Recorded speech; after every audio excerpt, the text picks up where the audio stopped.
नमस्कार, मैं रविश कुमार। ये तस्वीर 14 दिसंबर की है, जिस दिन न्यूज चैनल बकवास एग्जिट पोल आने का इंतजार कर रहे थे। प्रधानमंत्री का रोड शो हुआ और चुनाव आयोग ने राहुल गांधी को उनके इंटरव्यू के लिए नोटिस भेजा था।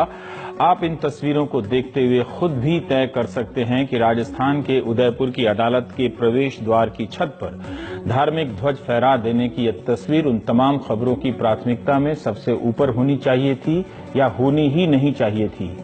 एक तरह से अच्छा हुआ कि उस दिन मीडिया ने इस घटना को नजरअंदाज कर दिया। क्या पता इससे माहौल और खराब होता। मगर क्या इस घटना को हमेशा के लिए नजरअंदाज किया जा सकता है?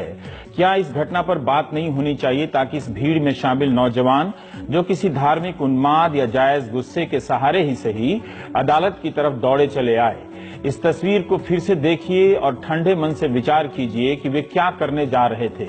हिंदू मुस्लिम के डिबेट और बात बात पर कानून की प्रक्रिया से बाहर मामले को निपटाने का साहस समाज के लिए घातक तो है ही, कानून व्यवस्था की संस्थाओं के लिए भी बड़ी चुनौती है, बन सकता है और शर्मनाक भी है।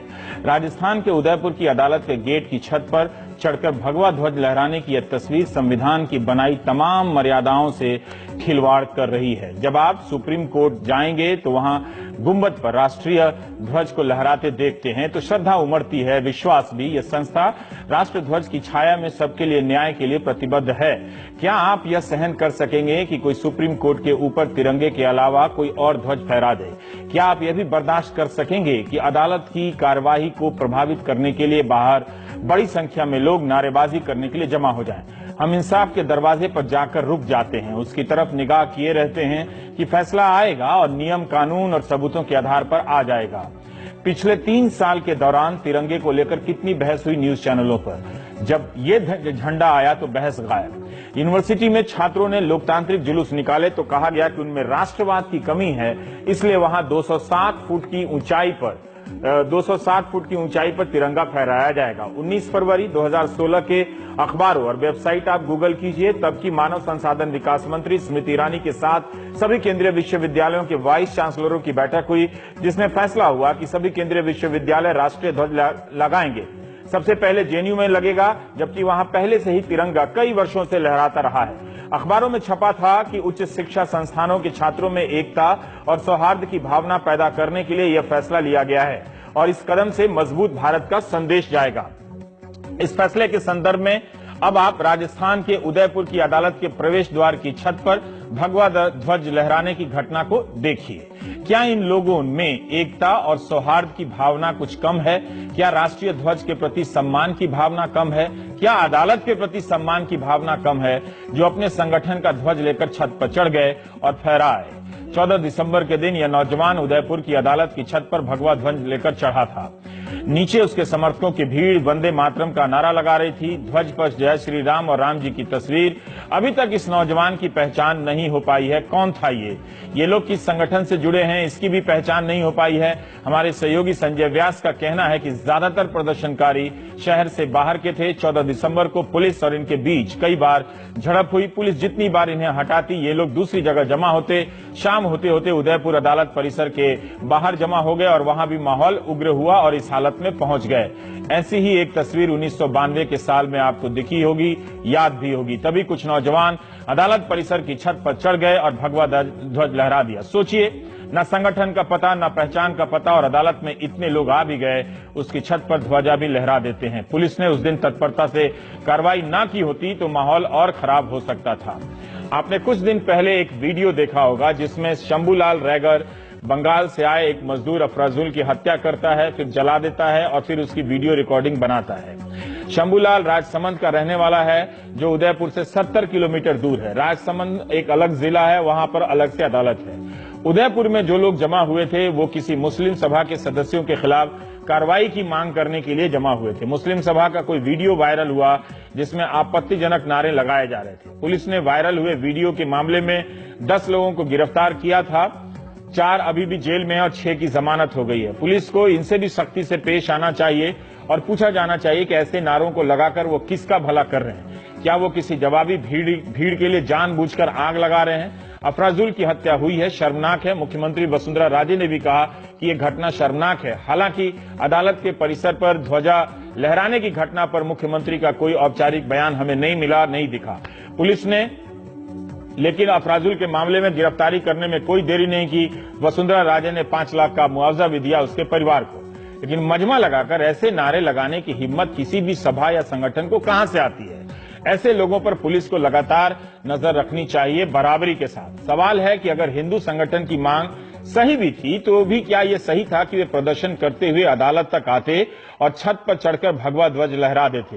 क्या इन युवाओं के मन में संविधान के प्रति कोई सम्मान नहीं बचा था? अदालत के प्रति कोई सम्मान नहीं है? गनीमत है कि प्रदर्शनकारियों ने उस जगह को नहीं छेड़ा जहां वाकई में वहां पर तिरंगा लहरा रहा था। आज भी उदयपुर अदालत की परिसर में तिरंगा लहराता है। हर जगह सरकारी इमारतों पर होता है, लहराया जाता है। राजस्थान के गृह मंत्री गुलाब चंद कटारिया जी उदयपुर से ही आते हैं।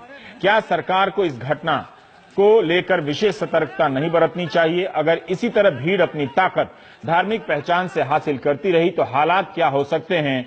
क्या हम दावे के साथ कह सकते हैं कि इस तरह की घटना अंतिम है, अब और नहीं होगी? क्या हम कभी सोच सकते थे कि ऐसी तस्वीर 1992 के बाद फिर से देखने को मिलेगी? अदालत का परिसर होगा, बाहर भीड़ होगी और छत पर कोई भगवा ध्वज लिए खड़ा होगा। कुछ यहाँ उदयपुर में कोर्ट प्रीमाइसेस में हुआ, वो संविधान की मूल धारणा के खिलाफ था। संविधान की जो परिकल्पना है उसके खिलाफ था। जो कानून देश के बने हुए उनके खिलाफ था। यहाँ पर किसी भी धर्म का झंडा आकर के नहीं फहराया जाना चाहिए था।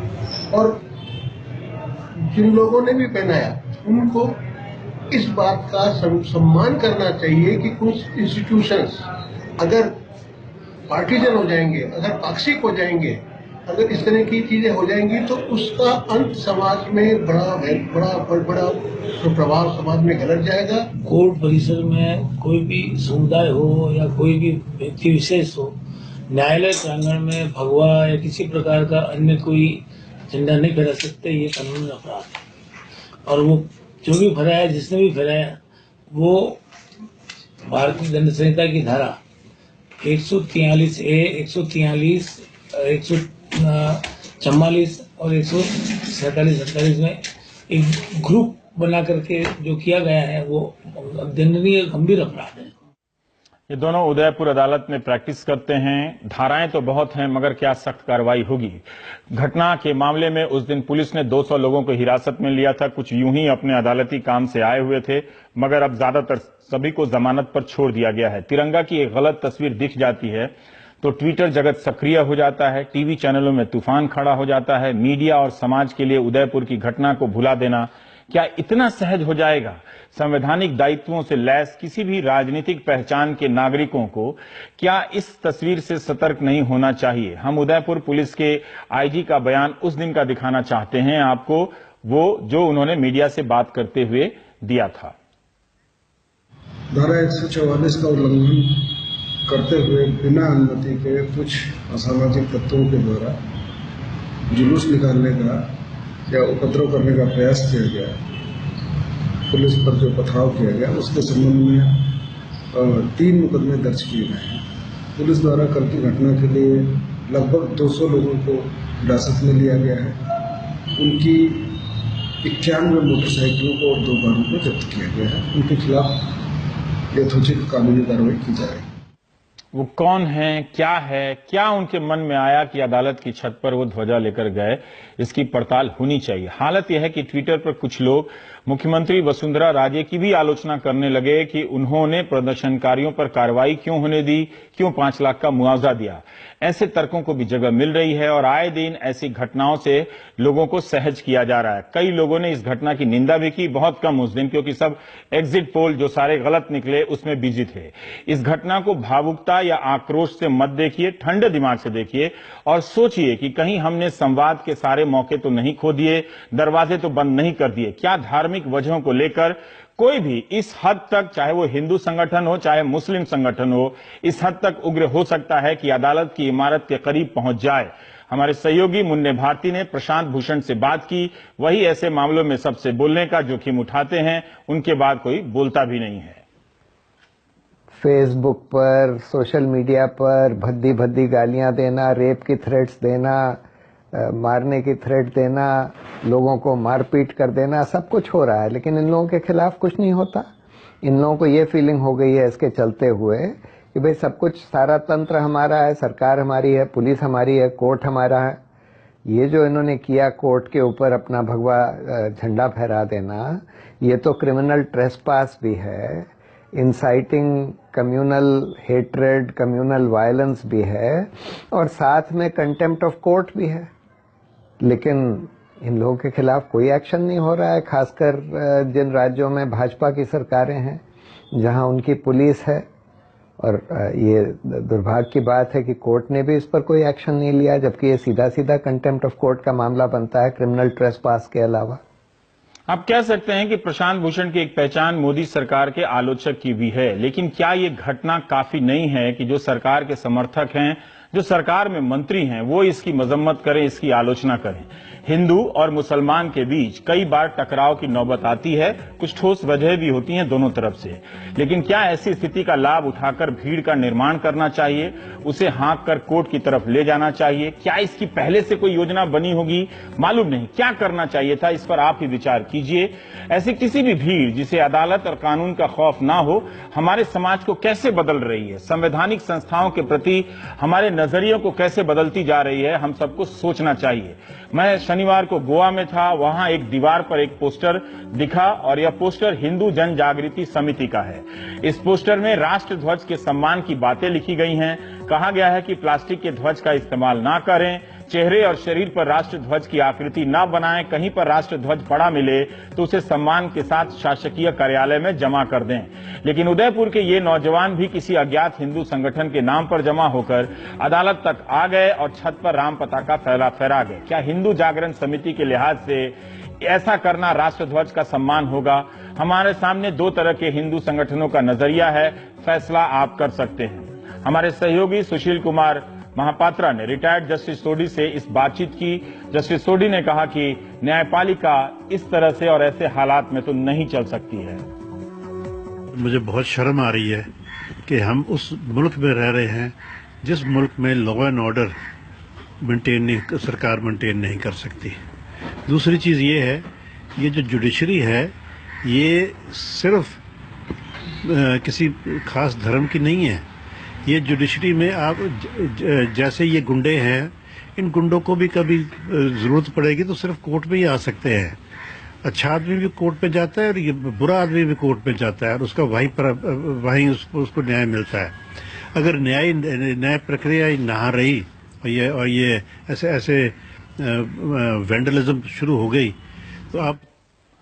तो हमारे सहयोगी सुशील ने राज्यसभा के सदस्य और वकील केटीएस तुलसी से भी बात की। हमने राजस्थान के जो वहां के सॉलिसिटर जनरल होते हैं, महाधिवक्ता होते हैं, उनको भी फोन किया मगर उन्होंने बात नहीं की। शायद हमारा फोन करना भी उचित नहीं हो, इसका एक कोड होता है, मालूम नहीं। लेकिन उम्मीद है देश के कानून मंत्री, प्रधानमंत्री अगर अफराजुल पे नहीं बोल पाया किसी वजह से, तो क्या इस घटना पर सुप्रीम कोर्ट या प्रधानमंत्री, कानून मंत्री, सुप्रीम कोर्ट के चीफ जस्टिस को भी संज्ञान लेकर नहीं बोलना चाहिए, समाज से संवाद नहीं करना चाहिए? आप ही तय कीजिए। भगवा झंडा ना तो नेशनल फ्लैग है और भगवा जो धर्म है वो सेकुलर प्रिंसिपल्स जो हैं हमारे संविधान के, उनके खिलाफ है। तो जो भी अदालत है, अदालत का कोई धर्म नहीं, अदालत का धर्म सिर्फ संविधान होता है या कानून होता है। तो इसलिए ये भगवा झंडा फहराने से वो जो स्वतंत्रता है अदालत की, उसको लोगों की आंखों में धूल झोंकने वाली बात है। कैसी आवाजें आ रही हैं। मध्य प्रदेश के गुना से बीजेपी के विधायक पन्ना लाल शाक्य हैं, वो भाषण दे रहे हैं कि विराट कोहली और अनुष्का शर्मा ने देश से बाहर जाकर क्यों शादी की और उनकी राष्ट्रीयता, राष्ट्रवाद पर प्रश्न चिन्ह लगा रहे हैं। हम जो भी काम करेंगे जिस स्तर पर ही करेंगे, अगर उसका महत्व राष्ट्र के लिए और इस देश के लिए नहीं गया तो वो रोजगार और पढ़ाई लिखाई सब बेकार है। कैसे बेकार तुम बता देते हैं जरा आपको। एक बहुत बड़ा क्रिकेट का खिलाड़ी है, उसका वैवाहिक संस्कार हुआ है अभी, और वो विवाह संस्कार करवाने के लिए उसको हिंदुस्तान में कहीं जगह नहीं मिली। गजब हो गया। क्या हिंदुस्तान इतना अछूत है? अरे इस देश में राम का विवाह हुआ है, इस देश में कृष्ण का विवाह हुआ है, इस देश में विक्रमादित्य का विवाह हुआ है, इस देश में युधिष्ठिर का विवाह हुआ है, और आप हम सबके भी हुए होंगे या होने वाले होंगे। और हमने से कोई विदेश नहीं जाता जैसा हो गया। पैसा यहां से कमा रहा है, प्रसिद्धि यहां से प्राप्त कर रहा है, और अरबों रुपया मान ले गया विवाह करवाने के लिए। भारत की भूमि उसके लिए कोई मायने नहीं है। इससे ये स्पष्ट होता है कि वो राष्ट्रभक्त नहीं है, देशभक्त नहीं है। जो विराट भारत की जीत के लिए जान लगा देता है, उसकी राष्ट्रीयता पर भी अगर सवाल खड़ा हो गया तो कौन बचने वाला है? पीछे प्रधानमंत्री की मुस्कुराती हुई तस्वीर, आखिर ये सोच कहां से आ रही है? कौन इसका समर्थन कर रहा है? आप समझ सकते हैं। बात बात में धर्म का विरोधी करार दिया जाना, देश का विरोधी करार दिया जाना। विधायक जी जिस मंच से भाषण दे रहे थे, आपने तस्वीर देखी। अभी एक और तस्वीर आई है इन दिनों। शनिवार को जोधपुर जेल से अदालत में पेशी के लिए आए आसाराम बापू के पांव एक पूर्व न्यायाधीश एसएन भार्गव ने जाकर छू लिया। आमतौर पर पुलिस किसी को भी कैदी के पास जाने नहीं देती है, रोकती है, मगर जस्टिस भार्गव ने उनके पास छू लिए, पांव छुए और पुलिस ने जाने दिया। क्या एक पूर्व मुख्य न्यायाधीश को, चीफ जस्टिस को ऐसा करना चाहिए था? क्या न्याय के प्रति लोगों में अच्छा संदेश जाएगा? ठीक है कि वो रिटायर हैं, लेकिन जस्टिस भार्गव सिक्किम के राज्यपाल भी रह चुके हैं और इस तरह से वो पांव छू रहे हैं। I came here for a function here, my family function. So I happened to be here. मैंने कहा चलो बापू आए, बहुत पुरानी बात है, 1983-84 में ली। कुछ नहीं, हम तो बस अब उसके बाद बस जज बन गए जी, उसके बाद फिर अपने काम में लगे जी। आप न्यायपालिका से दर्शन दुर्लभ हो गए, फिर तो थे जुड़े हुए थे, बिल्कुल अब नहीं है जुड़े हुए। न्यायपालिका न्याय करेगी और जो करेगी वो न्याय होगा।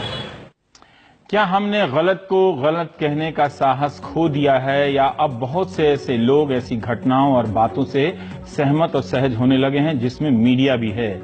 यह एक नजरिया हो सकता है कि इन नौजवानों से सख्ती से पेश आया जाए, यह होना चाहिए, मगर मेरा नजरिया एक और है। मुस्लिम सभा और उदयपुर की अदालत के प्रवेश द्वार पर भगवा फहराने वाले सभी नौजवानों से किसी को बात करना चाहिए। क्या वे नौकरी ना मिलने से परेशान हैं? उनके भीतर धर्म को लेकर इतना गुस्सा कहां से आ रहा है? किसान आत्महत्या कर रहे हैं, लाचार हैं, उसे लेकर उनके भीतर इन दोनों मुस्लिम सभा या ये हिंदू सभा के भीतर के लोगों को उनके भीतर करुणा या सिस्टम के प्रति गुस्सा क्यों नहीं है कि उनका किसान मर रहा है? हमें इनसे आंख मिलाकर बात तो करनी होगी, पूछना तो होगा कि जानबूझकर ये अपनी जिंदगी और दूसरों की जिंदगी दांव पर क्यों लगा रहे हैं? क्या किसी बड़े संगठन ने इनसे कुछ वादा किया है? कोई इनसे काम लेना चाहता है? कोई इन्हें बचा लेने का भरोसा दे रहा है? आप में से कितनों के बच्चे इस भीड़ में शामिल हो सकते हैं? क्या पता, बात कीजिए, बात करने से ही पता चलेगा। फिलहाल ब्रेक लेते हैं।